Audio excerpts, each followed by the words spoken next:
বন্ধুরা, তোমাদের ভালোবাসাই আমাদের কাজ করার অনুপ্রেরণা যোগায়। আজ তোমাদের মাঝে নিয়ে এলাম টুনি পাখির গল্প, টুনির পেয়ারা ঘর। তো চলো বন্ধুরা, গল্পটি দেখে আসি। পারুল, ওই দেখ কি সুন্দর ফুলের বাগান দেখা যাচ্ছে। ফুলের উপর আবার প্রজাপতিও বসে আছে।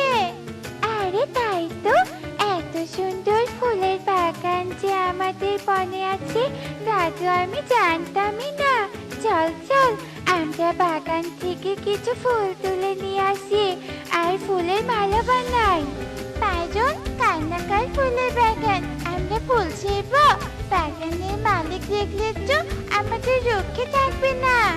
চোখে তুই শুধু শুধু ভয় পাচ্ছিস, দেখিস কিচ্ছু হবে না। চল আমরা ফুল নিয়ে আসি। আচ্ছা ঠিক আছে, তুই যখন এত করে বলছিস তখন আমি আর তোকে বারণ করব না।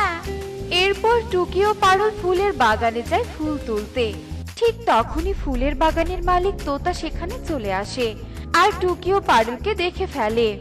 কে কে কে আমার ফুলের বাগানে ফুল তুলছে?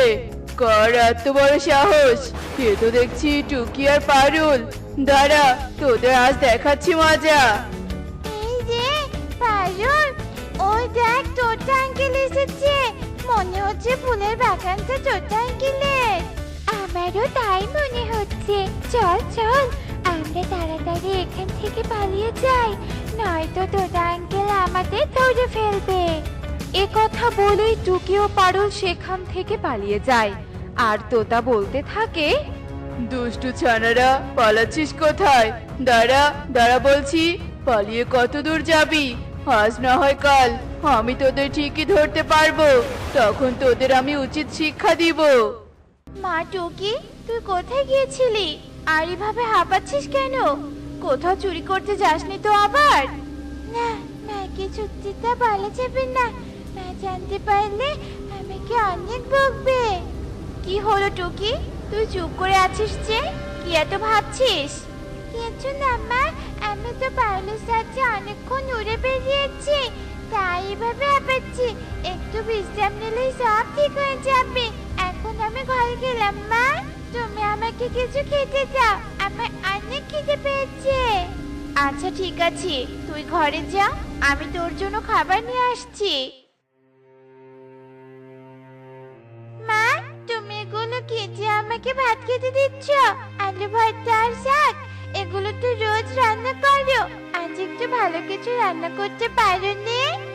মারে, কি করে ভালো কিছু রান্না করব বলতো? কাঠ কেটে যে কটা টাকা পাই তা দিয়ে তো ঠিক মতো চাল কেনাই হয় না। মাছ মাংস কিনবো কি করে?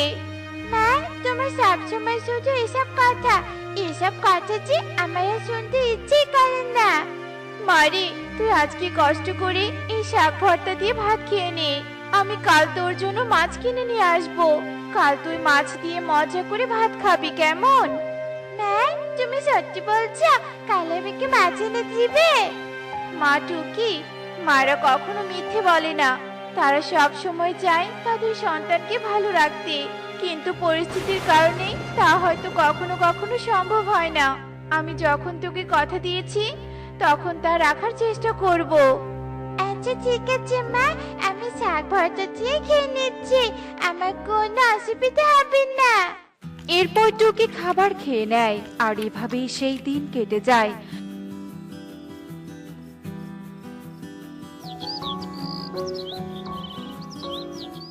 আর পরের দিন সকালে টুনি কাঠ কাটতে বনে যায়, কিন্তু টুনি কাঠ কাটার জন্য ভালো কোনো গাছই খুঁজে পায় না।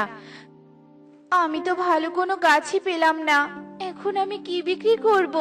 আর মাছই বা কিনবো কি দিয়ে? আমি যে টুকিকে কথা দিয়েছি ওর জন্য আজ মাছ নিয়ে যাব। মাছ নিয়ে না গেলে তো টুকি খুব মন খারাপ করবে। না, তা আমি কিছুতেই হতে দিব না।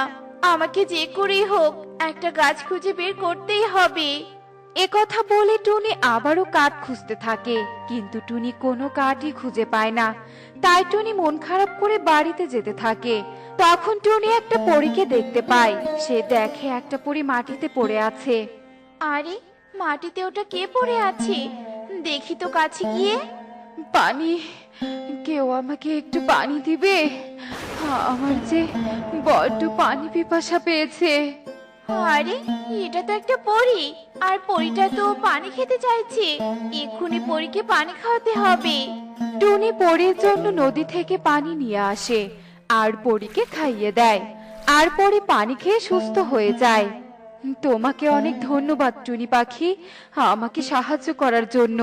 তুমি না থাকলে আমি পানি খেতে না পেরে মরেই যেতাম। পরী, তুমি এভাবে বলো না। আমি না থাকলেও কেউ না কেউ তোমাকে নিশ্চয়ই সাহায্য করতো, তোমার কিছুই হতো না। তা তোমার শরীর এখন ভালো লাগছে তো?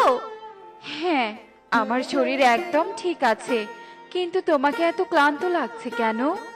আসলে আমি কাঠ কাটতে বনে এসেছিলাম, কিন্তু অনেক খোঁজার পরও ভালো কোনো কাঠ খুঁজে পাইনি। তাই বাড়িতে যাচ্ছিলাম, তখনই তোমাকে মাটিতে পড়ে থাকতে দেখি আর তোমার কাছে আসি। ও আচ্ছা, কাঠ বিক্রি করে তোমার সংসার চলে নাকি? হ্যাঁ পরি, তুমি একদম ঠিক ভেবেছো, কাঠ বিক্রি করে আমার সংসার চলে। আজ যে কাঠ পেলে না, তাহলে তোমার সংসার চলবে কি করে? পরি, আমি গরিব পাখি, আমার কষ্ট সহ্য করার অভ্যাস হয়ে গেছে। ও নিয়ে তুমি ভেবো না। আমার আবার দেরি হয়ে যাচ্ছে, এবার আমি আসি পরি। আসি বললে কি আর হয়? তুমি আমাকে সাহায্য করেছো, আর আমি কি তোমাকে এভাবে খালি হাতে ফিরিয়ে দিতে পারি? দাঁড়াও, আমি তোমাকে একটা উপহার দিতে চাই। পরি, আমার কোনো উপহার লাগবে না। আমি যখন বলেছি উপহার দিব, তখন তা নিতেই হবে। এরপর পরে জাদু করে একটা পেয়ারা ঘর প্রকট করে আর ঘরটা টুনিকে দেয়। এই ঘরটা এখন থেকে তোমার। এই ঘর থেকে তুমি তোমার প্রয়োজনীয় সব জিনিস পেয়ে যাবে, তোমার আর কোনো অভাব থাকবে না। তোমাকে অনেক ধন্যবাদ পরি, আমাকে এত সুন্দর একটা ঘর উপহার দেওয়ার জন্য। এরপর পরে সেখান থেকে চলে যায়, আর টুনিও পেয়ারা ঘর নিয়ে বাড়িতে চলে আসে। মা, তুমি এই পেয়ারা ঘর কোথায় পেয়েছো? আর তুমি আমার জন্য মাছ নিয়ে আসোনি? মারি, এখন থেকে আমাদের আর কোনো কষ্ট থাকবে না। কষ্ট থাকবে না মানে? তুমি এসব কি বলছো মা? আমি তো কিছুই বুঝতে পারছি না। এরপর টুনি টুকিকে সব কথা খুলে বলে, আর এরপর থেকে টুনি পেয়ারা ঘর থেকে তার প্রয়োজনীয় সব জিনিস পেয়ে যেত। আর এভাবেই ধীরে ধীরে টুনির সব অভাব দূর হয়ে যেতে থাকে। কিন্তু টুনির পেয়ারা ঘরের কথা ধীরে ধীরে বনে ছড়িয়ে পড়ে। শুনেছি ওই গরিব টুনির নাকি একটা পেয়ারা ঘর আছে। সেই পেয়ারা ঘরের কারণে টুনি ধনী পাখি হয়ে যাচ্ছে। কিন্তু কি আছে ওই পেয়ারা ঘরে? আমাকে তা জানতেই হবে। ওই টুনিকে আমি কিছুতেই ধনী পাখি হতে দিব না। ও আগে যেমন কষ্ট করে সংসার চালাতো, এখনো তাই করবে। ওকে আমি কিছুতেই ভালো থাকতে দিব না, আর ওই পেয়ারা ঘর নিজের করে নিব। আ আ আ আ আ এসব কথা ভেবে ইগল রাত হওয়ার অপেক্ষা করে। আর যেই না রাত হয়, অমনি ইগল টুনির বাড়িতে যায় টুনির পেয়ারা ঘর চুরি করতে। ইগল যখনই পেয়ারা ঘরে হাত দিতে যায়, ঠিক তখনই পেয়ারা ঘর একটা সাপে পরিণত হয়। তা দেখি ইগল ভীষণ ভয় পেয়ে যায়। ওরে বাবারে, এ তো সাপ! পেয়ারা ঘর কোথায়? তবে কি পেয়ারা ঘর আমার লোভের কথা জেনে গেছে, তাই আমাকে শাস্তি দিতে চাইছে? তার মানে এটা একটা জাদুই পেয়ারা ঘর। জীবন বাঁচাতে চাইলে এক্ষুনি আমাকে এখান থেকে পালাতে হবে। এ কথা বলে ইগল সেখান থেকে পালিয়ে যায়, আর সাপ আবারও পেয়ারা ঘরে রূপান্তরিত হয়। আর এভাবেই সকাল হয়ে যায়। আর এসবের কিছুই টুনি বুঝতেও পারে না। টুনি পেয়ারা ঘর থেকে প্রয়োজনীয় জিনিস নিয়ে গরিব ও অসহায় পাখিকে সাহায্য করে, আর সুখেই দিন কাটাতে থাকে। দেখলে তো বন্ধুরা, অন্যের ভালো দেখে কখনো হিংসা করতে নেই। অন্যকে হিংসা করলে নিজেকেই বিপদে পড়তে হয়। তাই আমরা কখনো হিংসা করব না। এমনই সব মজার মজার শিক্ষণীয় টুনি পাখির গল্প দেখতে আমাদের পাশেই থেকো। আর গল্পগুলো কেমন হচ্ছে তা কমেন্টে জানাতে ভুলো না কিন্তু। Bye bye. রূপপুরের জঙ্গল ছিল এক নীল নদী দিয়ে ঘেরা মনোরম পরিবেশ। সেখানে সকল পশু পাখিরা খুব আনন্দের সাথে মিলেমিশে বাস করত। বৈশাখ মাস পড়ার কারণে বনে প্রায় সময়ই বৃষ্টি হতো। এমনই এক বিকেলের কথা, টোনা আর টুনি তার জমির ধান কাটছিল। এমন সময় আকাশ কালো মেঘে ছেয়ে যায়। টোনা, আকাশের দিকে চেয়ে দেখো, মনে হচ্ছে এক্ষুনি বৃষ্টি নামবে। কিন্তু আমাদের তো এখনো ধান কাটা শেষই হয়নি গো। যদি এক্ষুনি বৃষ্টি নামে তবে তো সব ধান বৃষ্টির জলে নষ্ট হয়ে যাবে। আকাশ দেখে মনে হচ্ছে এই বৃষ্টি শুরু হলে আর থামবে না, টানা 2-3 দিন বৃষ্টি হবে। এখন বোঝো মজা, তোমাকে কত করে বলেছি চলো টোনা ধানগুলো কেটে আনি, কিন্তু তুমি তো আমার কোনো কথাই শোনোনি, শুধুই অলসতা করেছো। বনের সকলের জমির ধান কাটা শেষ হয়ে গেছে, শুধু আমাদের জমিরই ধান কাটা বাকি। এবার যে কি হবে আমার তো মাথায় কাজ করছে না। টুনি, আমি বুঝতে পেরেছি আমাদের সময়ের কাজ সময়ে করা উচিত। অলসতা না করে যদি তখন তোমার কথা শুনে ধানগুলো কাটতাম তবে আজ আমাদের এই পরিস্থিতিতে পড়তে হতো না। যাগে, এবার ধানগুলো কাটি। এরপর তারা দুজন আবারও ধান কাটতে শুরু করে। আর এমন সময় প্রবল বেগে বাতাস বইতে শুরু করে। আরে টোনা, এই ঝড়ের সময় তুই ধান কাটছিস? একটু পরেই তো বৃষ্টি নামবে। বৃষ্টি নামলে ধান তো জলের নিচে ডুবে যাবে। তোরা দুজন মিলে তো আর ধান কাটা শেষ করতে পারবি না। কিছুই বুঝতে পারছি না, ধান ঘরে না তুললে যে না খেয়ে মরতে হবে।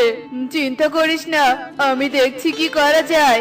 হ্যালো ময়ূরী, তুই এক্ষুনি বনের সব পাখিদের নিয়ে টোনার জমিতে আয়। টোনার জমির ধান কাটতে হবে। আর একটা ভ্যান গাড়িও নিয়ে আসিস। বৃষ্টির আগে সব ফসল ঘরে তুলতে হবে। কালুর কথায় একটু পরেই বনের সব পাখি এসে টোনার জমিতে হাজির হয়। টোনা টুনি, আমরা চলে এসেছি। আমরা সকলে একসঙ্গে ধান কাটলে মুহূর্তের মধ্যেই সব ধান কাটা শেষ হবে। একটা কথা আছে না, 10 মিলে করে কাজ, হাড়ি জিতে নাহি লাজ।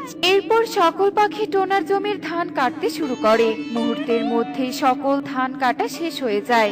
কবুতর, তুই তাড়াতাড়ি ফসলগুলো টোনার বাড়িতে নিয়ে যা, আমরা সকলে উড়ে আসছি।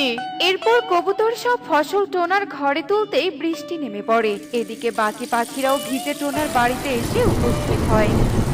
তোদের কাছে আমি সারা জীবন কৃতজ্ঞ থাকবো। তোরা সকলে যদি আজ আমাকে সাহায্য না করতি তবে যে আমার কি হতো, আমি কখনো ফসল ঘরে তুলতে পারতাম না। আমরা তো প্রতিবেশী, তাই একে অপরকে সাহায্য করা আমাদের দায়িত্ব। একসঙ্গে বসবাস করতে গেলে আমাদের সকলকে মিলেমিশে থাকতে হবে। বাইরে তো খুব বৃষ্টি হচ্ছে, এই বৃষ্টিতে তো তোমরা যেতেই পারবে না। আমি বরং তোমাদের জন্য খাবারের ব্যবস্থা করি, পরে বৃষ্টি একটু কমলে তোমরা যে যার বাড়িতে ফিরে যেও। এরপর টনি রান্নাঘরে চলে যায়। বাড়িতে তো কোনো কিছুই নেই, সবাইকে যে কি খেতে দিব ভেবেই পাচ্ছি না। কি যে করি, পেয়েছি বুদ্ধি। এই বড় লাউটা তো পড়েই আছে, আমি বরং এই বড় লাউটা দিয়ে এর পাকোড়া বানিয়ে ফেলি। বৃষ্টির দিনে লাউয়ের পাকোড়া খেতে খুব ভালো লাগবে। এরপর টনি ঘরে থাকা সেই বড় লাউটা দিয়ে পাকোড়া বানায় আর তা সকল পাখিকে খেতে দেয়। আরে বাহ, পাকোড়াটা তো খেতে অনেক মজা। হ্যাঁ রে টুনি, এটা কিসের পাকোড়া রে? ময়ূরী, এটা হলো লাউয়ের পাকোড়া। আমার গাছে একটা বড় লাউ ধরেছিল, সেই লাউ দিয়ে পাকোড়া বানিয়েছি। খাবারটা তো অনেক মজা হয়েছে। কালো, বৃষ্টি তো একটু কমেছে, এবার বাড়ি যাওয়া যাক। এরপর সকল পাখি খাবার শেষ করে বিদায় নিয়ে যে যার বাড়িতে চলে যায়। অন্যদিকে ওই বন থেকে বেশ কিছুটা দূরে এক গভীর অরণ্যে বাস করত এক ডাইনি বুড়ি। কাল বৈশাখী ঝড়ের তাণ্ডবে আজ তার কুড়ে ঘরটা ভেঙে চুরমার হয়ে গেছে। হায় হায়, একই হয়ে গেল। ঝড়ের যে আমার বাড়িটা একদম ভেঙে গেছে। এবার আমি কোথায় যাব?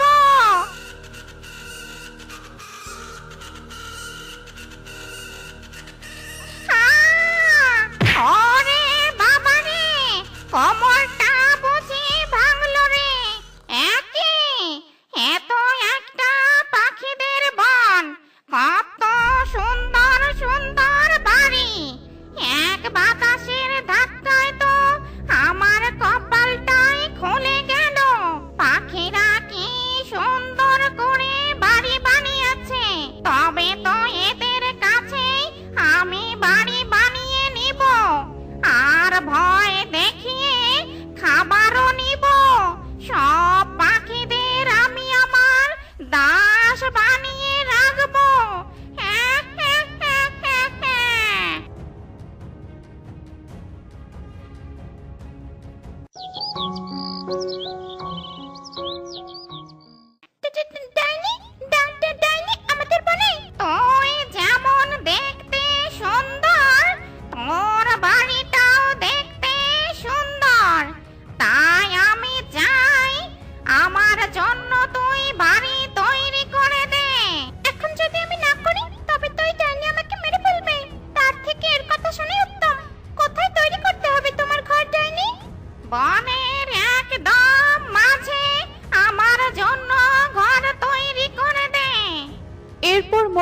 ডাইনির কথা মতো তার জন্য একটি ঘর তৈরি করে দেয়। ডাইনির প্রয়োজন মেটানোর জন্য সে পাখিদের ধরে আনতো আর তাদেরকে দিয়ে তার কাজ করিয়ে নিত।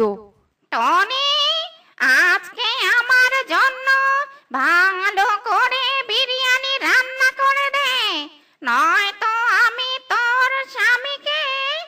না না, আমার স্বামীকে কিছু করো না, আমি তোমার সব কথা শুনবো।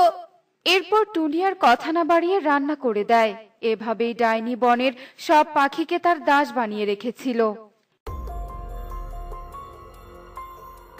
এই জঙ্গলের গাছে গাছে দেখছি অনেক রকমের ফল, নিশ্চয়ই ফলগুলো খেতে খুব সুস্বাদু হবে।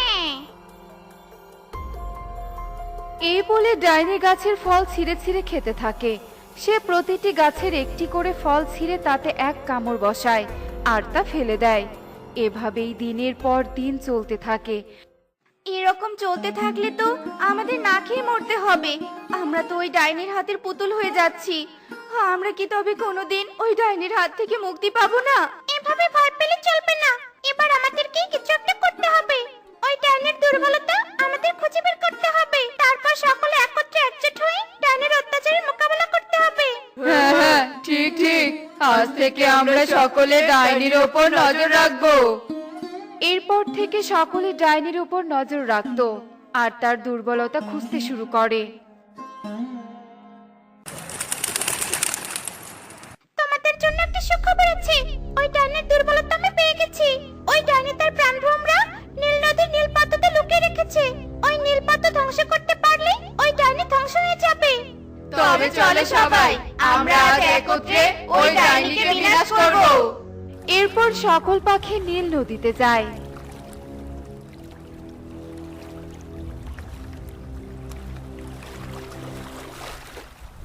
এই, তোরা থেমে যা, একদম পদ্মতে হাত দিবি না। ডাইনি কিছু করার আগে আমাদেরকে পদ্ম ছিঁড়ে নষ্ট করতে হবে। এরপর ময়ূরী তাড়াতাড়ি করে পদ্ম ছিঁড়ে নষ্ট করে ফেলে।